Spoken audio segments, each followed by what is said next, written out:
Question number 6. In 2020, a certain number of students for Institute A appeared in the annual examination and 35% of the students failed. ठीक है? In the same year, 250% more students than that of A appeared in the same examination from Institute B.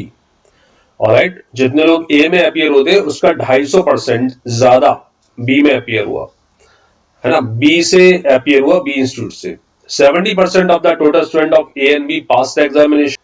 A में है total 200 मान लिया मैंने, data ले लिया. B का टोटल इससे 250% ज्यादा आएगा, मोर आएगा. 200 का 100% होता है 200, तो 200% होगा 400, 250% आएगा 500. 500 बच्चा ज्यादा आएगा B में, मतलब यहां पर आएगा 700. आगे बढ़ते हैं. 35% ऑफ द स्टूडेंट फेल्ड, किसमें? A में. तो A का जो फेल परसेंटेज है वो 35% है. 35% किसका? 200 का, वो होगा 70. तो A का बेटा जो पास होगा वो कितना होगा? 130. ये क्लियर हो गया गणित? ठीक है सर, क्लियर हो गया. टोटल में से जो पास है और टोटल में से जो फेल है वो काउंट कर लेता हूं मैं. टोटल में से जो पास है वो 70% ऑफ द टोटल है. टोटल मतलब A और B का टोटल 700 और 200 का टोटल 900. 900 का 70% आपका पास हो चुका है, मतलब 630 बच्चा पास हो चुका है आउट ऑफ 900. 900 में से 630 पास हो चुका है, तो फेल. चलो आगे बढ़ते. Question number 7. A milkman adds 20% of the water to a given quantity of milk. He marks the price of adulterated milk by 25% of the price of pure milk. What discount should he offer on the market price for no profit and no loss situation? No profit, no loss condition. ठीक है, तो ये आपके सामने है. Take your time, अच्छे से इसको रीड कर लो 15-20 सेकेंड, उसके बाद I will solve it.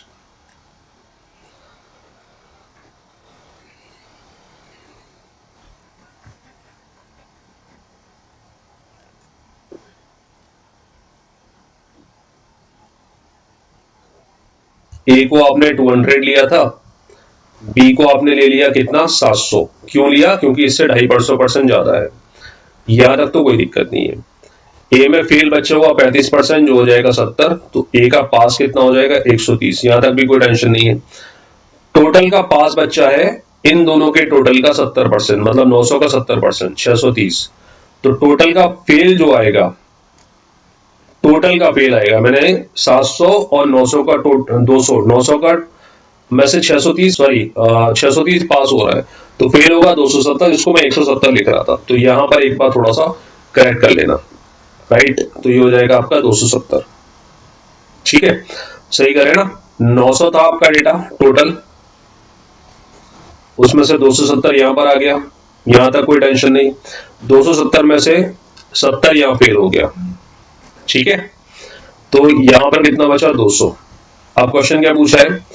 Fail percentage of the student in institute B. तो बी में सर फेल कितना हो रहा है? 200 बच्चा फेल हो रहा है out of 700, right? 2/7 must be the answer, 28.56%, right? Not 14.28, it should be 28.56, right? चलो आगे बढ़ते हैं. Question number 7, try this.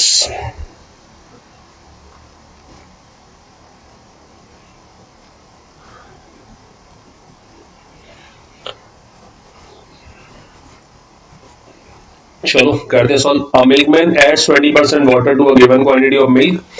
He marks the price of adulterated milk by 25% of the price of pure milk. ठीक है, तो मैं यहाँ पर एज्यूम कर लेता हूँ कि मैंने मान लेते हैं 1000 रुपीज खर्च किए और 100 लीटर मिल्क लिया, मतलब 10 rupees per litre for example मैं लेता हूँ, है ना? तो मैंने 1000 रुपए खर्च किए और 100 लीटर मिल्क था, ये हो गया कॉस्ट प्राइस. अब बंदे ने क्या किया? He marks the price of adulterated milk. A milkman adds 20% water to a given quantity of milk. इसमें 20% ऐड कर दिया पानी, तो कुल मिला के अब दिखने के लिए मिल्क कितना हो गया? 120 लीटर. समझ पा रहे हो गणित? दिखने के लिए मिल्क कितना हो गया? 120 लीटर. 1000 रुपए का जो मिल्क था 100 लीटर, अब वो 120 लीटर हो गया, मतलब इफेक्टिवली मेरी प्राइस हो गई 1200 रुपए. तो मैंने कस्टमर को शो किया कि 1200 रुपए का 120 लीटर खरीदा है मैंने. ठीक है, आगे बढ़ते हैं.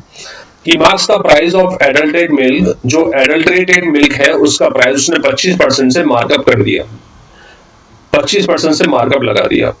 1200 पर 25% मतलब आधे का आधा, 300 रुपए का मार्कअप लगा दिया, तो 1500 रुपए एमआरपी हो गया इस मिल्क का। ठीक है, what discount should you offer on the market price, तो उसको नो प्रॉफिट नो लॉस की सिचुएशन मिल जाए। तो 1500 रुपए एमआरपी डली हुई है मिल्क पर, है ना, उसने खरीदा कितने का था, उसकी खरीद कितने की थी, 1000 रुपए की, मतलब वो डिस्काउंट कितना देगा कि नो प्रॉफिट नो लॉस हो जाए, 500 रुपए का डिस्काउंट देगा सर। किस पर देगा, 1500 पर देगा, विच इज 1/3 हो गया, और 1/3 का मतलब कितना होता है, 33.33%, राइट। तो right answer for this particular question is 33.33%। Got it, perfect, समझ आया ना, पक्का। क्वेश्चन नंबर 8,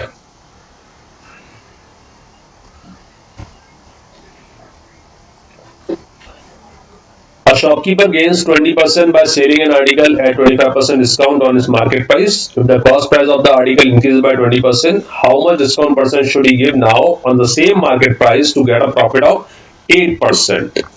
ठीक है boss. A shopkeeper gains 20% by selling an article 25% discount on the market price. Okay, ठीक है, मार्केट प्राइस 100 मान लेता हूं मैं, एमआरपी 100 है, 25% का डिस्काउंट दिया तो सेलिंग प्राइस हो गया 75। यहां तक कोई टेंशन नहीं सर, बढ़िया है, 25% डिस्काउंट दे दिया, 75 का बेच दिया। अगर ऐसा किया तो 20% उसको फायदा हो गया, मतलब अब मैं सीपी निकालूंगा, तो सीपी में 20% ऐड करने पर 75 आना चाहिए। इसको कैलकुलेट कर लेते हैं, सीपी में 20% ऐड किया मतलब सीपी अपने आप का 1.2 टाइम्स हो गया, that must be equal to 75। तो सीपी आ जाएगा बेटा 75 अपॉन 1.2 मतलब 750 अपॉन 12, ठीक है। और इसका मतलब कितना काट दूं तो 250 अपॉन 4, ये कितना हो गया 62.5, ठीक है, सीपी आ गया 62.5। आगे बढ़ते हैं, if the cost price of the article increases by 20%, अब मैं कॉस्ट प्राइस को 20% से बढ़ा देता हूं, 62.5 का 10% होगा 6.25, तो आपका 20% कितना हो जाएगा 6.25 प्लस 6.25 12.5 हो जाएगा, 12.5 ऐड करूंगा तो कितना आ जाएगा इस पे 12.5 ऐड करने पर 75, तो नया कॉस्ट प्राइस आ गया 75। How much discount percent should he give now on the same market price to get a profit of 8%? अब मुझे 8% का मुनाफा कमाना है, 75 का 10% होगा आपका 7.5 मतलब 1% होगा 0.75, तो 8% होगा 0.75 इंटू 8 मतलब 6 रुपए ऐड हो जाएंगे, एसपी आ गया 81 रुपए। कर पा रहे हो कैलकुलेट? तो आपको एक्चुअल एमआरपी पर कितना डिस्काउंट ऑफर करना पड़ेगा कि 81 का सेल हो जाए? आंसर आएगा 19% का discount. Right answer is 19% discount, क्योंकि सेलिंग प्राइस कितना है बेटा नया 81, एमआरपी कितना है 100, तो डिस्काउंट कितना हुआ 19%। थोड़ा सा परसेंटेज कैलकुलेशन का यहाँ पर खेल है, आई होप क्लियर हो गया आपको, ठीक है। चलो आगे बढ़ते हैं, क्वेश्चन नंबर 9। ठीक है भाई, the difference between the simple interest occurred on a sum at p% per annum and p minus 5% per annum after 4 years will be 12,000. Find the sum. निकाल लेते हैं। थोड़ा सा वेरिएबल वगैरह देखकर इनको लग रहा है कि इन्होंने क्वेश्चन को टफ बना दिया, बट ऐसा है नहीं, ये क्वेश्चन को टफ नहीं बना पाए वेरिएबल देने के बावजूद, क्योंकि मुझे पता है कि सिंपल इंटरेस्ट होता है हर साल के लिए ब्याज सेम लगता है। क्या बोला सर आपने? मैंने बोला सिंपल इंटरेस्ट हर साल सेम होता है, कभी चेंज नहीं होता। अगर एक अमाउंट पर ही सिंपल इंटरेस्ट कैलकुलेट करो, सेम रेट ऑफ इंटरेस्ट, तो हर साल वो सेम अमाउंट आएगा, है ना। और मुझे ये भी पता है कि 5% और 5% और 9% जो रेट है तो 4% का डिफरेंस आता है। मतलब ये कि इन्होंने p% और p माइनस 5% दिया है, तो डिफरेंस कितना आ रहा है 5%। कितने साल के लिए डिफरेंस कैलकुलेट करना है? 4 साल के लिए। तो एक साल का 5% का डिफरेंस तो 4 साल का कितना होगा 20%। ये 20% का डिफरेंस आपको 12,000 दिया हुआ है, समझ रहे हो? 20% 12,000 है सर, 10% कितना होगा 6,000 होगा। अच्छा, तो 100% कितना होगा सर 60,000 होगा। तो option C is the right answer. Answer is 60,000। What would be the sum? 60,000, क्योंकि किसी सम का 20% 12,000 था, तो वो सम क्या होगा 100% मतलब 60,000 रुपए, 60,000 rupees. Correct, perfect. Question number 10। What is the difference between the compound interest on 60,000 at the rate of 12% per annum compounded annually in 2 years and simple interest earned on ₹50,000 at 16% per annum in 2 years। ठीक है, ठीक है। तो यहां पर अगर मैं formulas वगैरह अप्लाई करने चला गया तो मेरा बेवजह का टाइम वेस्ट होगा। इसको परसेंटेज से करते हैं, बहुत इजीली कैलकुलेट आप कर पाओगे। पहले समझने की कोशिश करो, पहले समझने की कोशिश करो। कंपाउंड इंटरेस्ट निकालता हूं पहले मैं। अमाउंट जो था वो 60,000 प्रिंसिपल पर 12% का ब्याज लगा, है ना। इसको समझो जरा, परसेंटेज अगर आपने पढ़ा हो थोड़ा बहुत तो 100% का मतलब 1 होता है, तो 12% का मतलब मैं लिख सकता हूं 0.12। 100% मतलब 1 लिखता हूं तो 12% मतलब 0.12।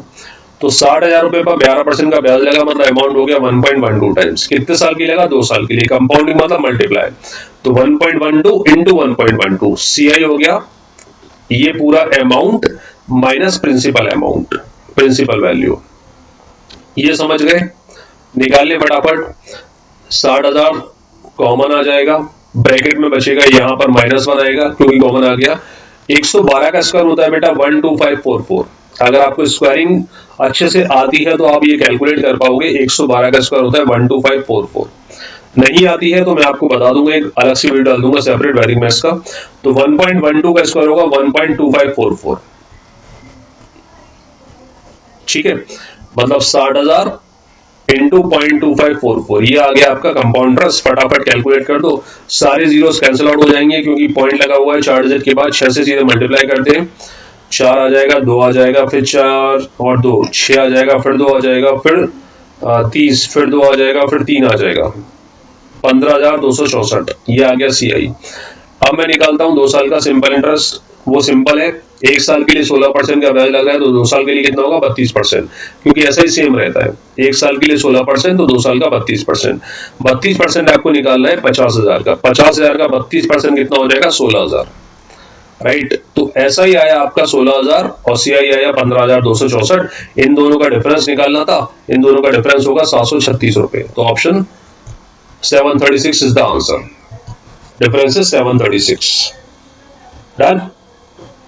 चलो, और आप चाहो तो CI का फॉर्मूला लगाओ, SI का फॉर्मूला लगाओ, फिर डिफरेंस निकालो, वो भी आप कर सकते हो। ठीक है।